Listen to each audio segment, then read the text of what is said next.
जय हिंद दोस्तों, सभी भाइयों का मेरा नमस्कार। दोस्तों, इन दिनों बिहार की राजनीति काफ़ी गर्म हो चुकी है और इसकी तपिश और गर्माहट इतनी तेज़ है कि अगर आप चाहे तो इस पर पापड़ भी सेक सकते हैं, चाय भी बना सकते हैं। दोस्तों, इसी बीच मैं भी कुछ पापड़ सेक लेता हूं और आपका मुंह नमकीन और चाय बनाकर आपका मुंह मीठा भी कर देता हूं। दोस्तों, मैं आज एक बहुत ही गंभीर मुद्दे पर आपके साथ बातें करना चाहता हूं। अभी जो आप भागम भाग देख रहे हैं बिहार में, अभी आप देख सकते हैं कि धनतेरस दीपावली की काफ़ी बड़ा बाज़ार बना हुआ है। लोग इस फेस्टिवल सीज़न में खरीदारी कर रहा है और इसी खरीदारी के बीच दीपावली और छठ का त्यौहार भी लोग मनाएगा और यह बाज़ार काफ़ी गर्म है। लेकिन दूसरी तरफ इसी बिहार राज्य में टिकट का बाज़ार भी गर्म है और इस टिकट के बाज़ार में जो कार्यकर्ता विभिन्न पार्टी का टिकट लेना चाहता है, अगर उनमें सारे गुण मौजूद हैं लेकिन उनके पास धन नहीं है,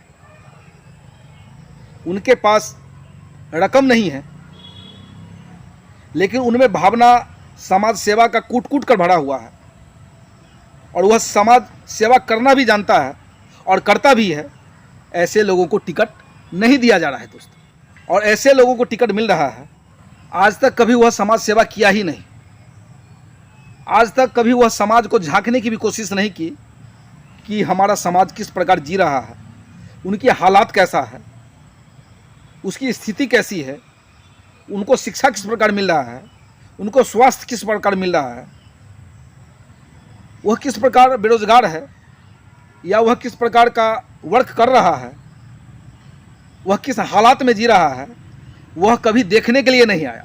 लेकिन अगर उनके पास काफ़ी मोटी रकम, काफ़ी ज़्यादा धन है, तो वह धन के बदौलत इस टिकट के बाज़ार में विभिन्न दलों का टिकट खरीद कर सत्ता सुख का मालपुआ उड़ाना चाहता है।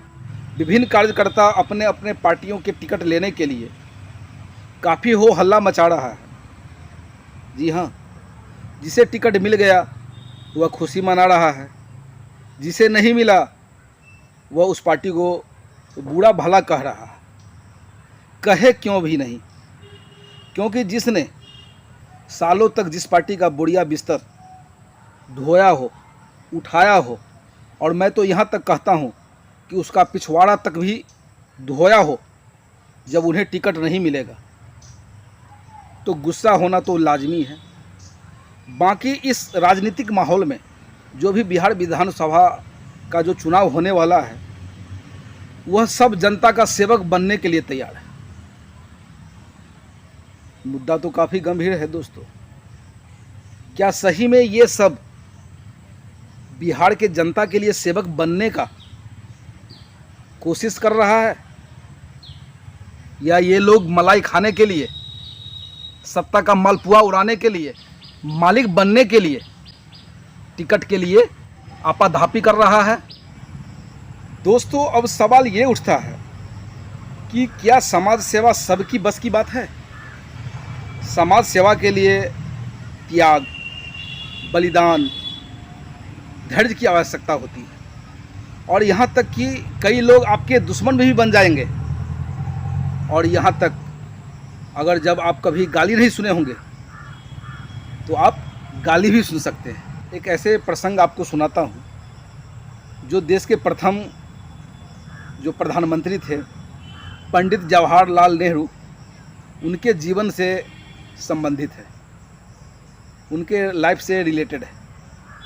जब भारत आज़ाद हुआ और देश के प्रथम प्रधानमंत्री पंडित जवाहरलाल नेहरू जी बने, तो एक सभा में एक बुजुर्ग महिला उनके गिरे बाण को पकड़कर उनसे सवाल पूछा कि आपने मेरे लिए क्या किया?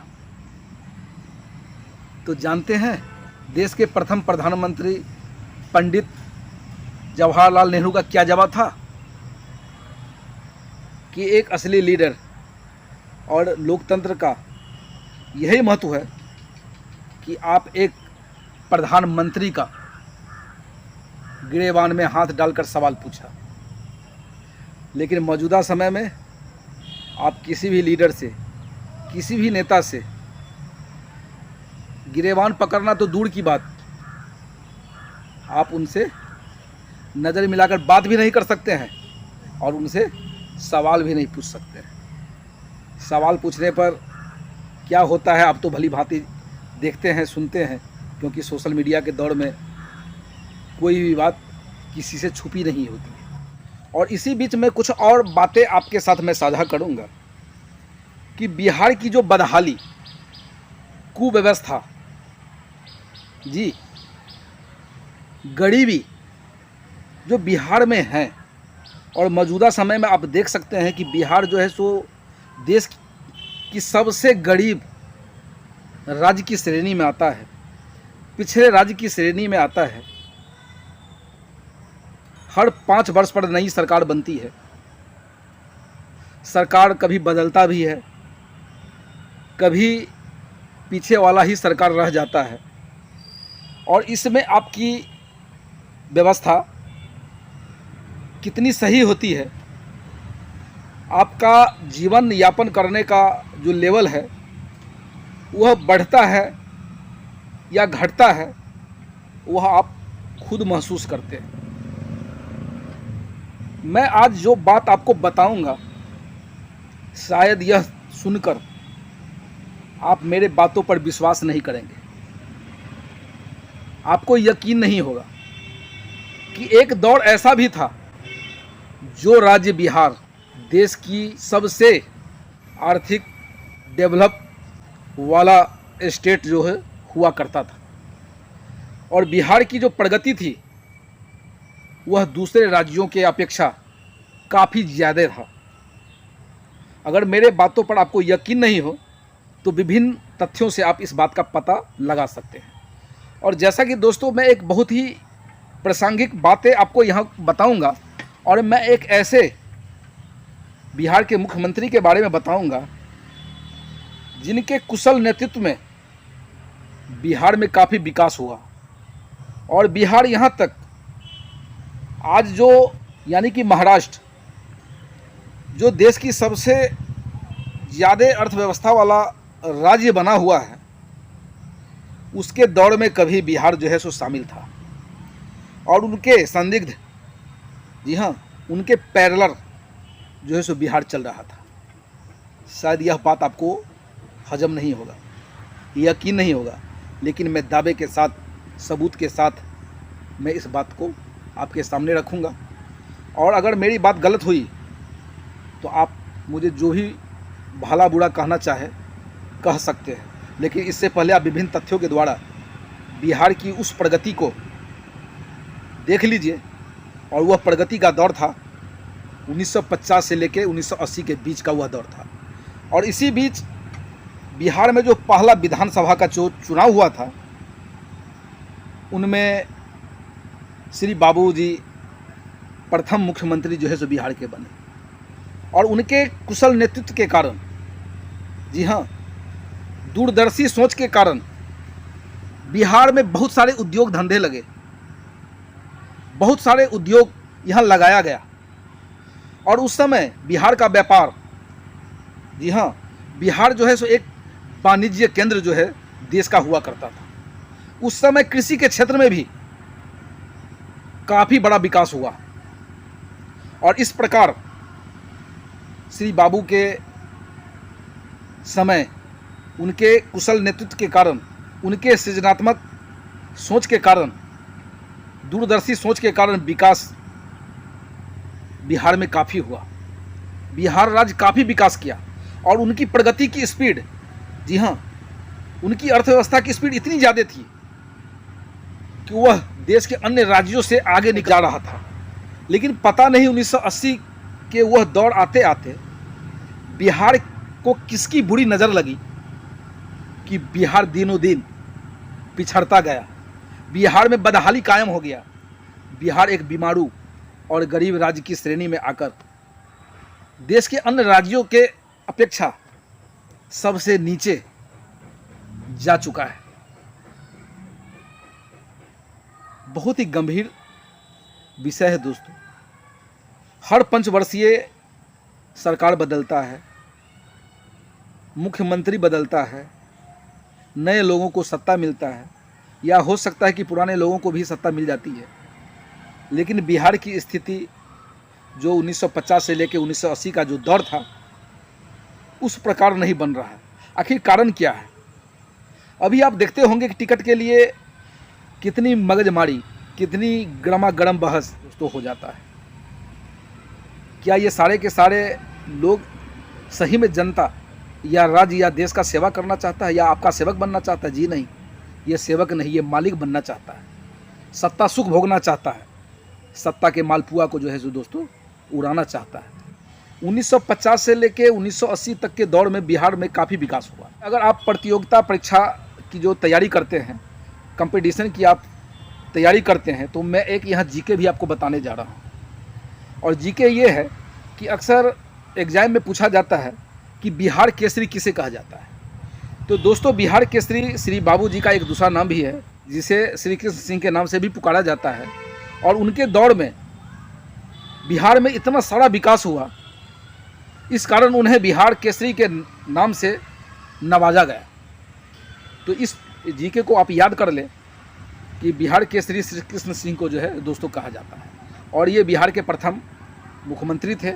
जब उनके बारे में बात चर्चा जब यहाँ हुई, तो मैं एक प्रासंगिक बातें उनके द्वारा, जी हाँ, उनके जीवन से जुड़ा हुआ आपको एक कहानी सुनाता हूँ। मौजूदा समय में आप देख सकते हैं, जनता का वोट पाने के लिए नेता लोग लीगल, इलीगल कई प्रकार के हथकंडे जो है दोस्तों अपनाता है और जनता के बीच जाकर वोट मांगता है। लेकिन मैं जो बात अभी मैं आपको बताऊंगा, एक ऐसे लीडर जिनकी चर्चा अभी हुई थी, श्री बाबू यानी कि श्री कृष्ण सिंह को जब चुनाव में उतारने के लिए उनके जो कार्यकर्ता थे बोले, उनके दल के नेता बोले, तो श्री कृष्ण सिंह ने क्या कहा जानते हैं? उन्होंने कहा, मैं उसी शर्त पर चुनाव लड़ूंगा, मैं किसी भी जनता के बीच जाकर मैं वोट मांगने के लिए नहीं जाऊंगा। मैं किसी भी जनता से ये नहीं कहूंगा कि आप मुझे वोट दो। अगर हमारी कार्यशैली अच्छी होगी, अगर मैं ईमानदार होऊंगा, मैं अगर अपने जनता के लिए एक सेवक के रूप में उनकी सेवा सही रूप से करता होऊंगा, तो मुझे बिन मांगे मत मिलेंगे, मुझे बिन मांगे वोट मिलेगा। और दोस्तों, हुआ भी यही। उस समय जब वह चुनाव के मैदान में उतरे, तो बिन मांगे उनको इतनी वोट मिली कि वह अपने क्षेत्र से जीत गए और बिहार के प्रथम मुख्यमंत्री श्री कृष्ण सिंह यानी कि श्री बाबू जी बने। लेकिन मौजूदा समय में आप देख सकते हैं कि किस प्रकार जो है आज के जो नेता जो है, आज के जो लीडर है, वह यह कहता है कि मैं आपका सेवक बनने के लिए तैयार हूँ। वह कटोरा लेकर आपके पास पहुँचता है भीख मांगने के लिए वोट का। अगर इससे बात नहीं बनती है तो पैसे के बल पर भी जो है सो वोट खरीदा जाता है। अगर इससे भी बात नहीं बनता है तो लीगल या इलीगल तरीका भी अपनाया जाता है। किसी भी प्रकार वह सत्ता सुख भोगना चाहता है। बाकी आपकी क्या राय है श्री कृष्ण सिंह श्री बाबू के बारे में, जो बिहार के प्रथम मुख्यमंत्री थे और उनके कुशल नेतृत्व और दूरदर्शी सोच के कारण यानी कि 1952 से लेकर 1980 तक बिहार देश के अन्य राज्यों की तुलना में काफ़ी अधिक तेज़ी से विकास कर रहा था। और एक तरह से हम यह भी कह सकते हैं कि आर्थिक वाणिज्य का केंद्र हुआ करता था। बिहार केसरी के बारे में आप क्या कहना चाहते हैं, इसके बारे में आप अपनी राय कमेंट ज़रूर दीजिए। आप देख रहे थे चेतना जागृति मंच। मैं जयशंकर प्रसाद। जय हिंद, जय भारत।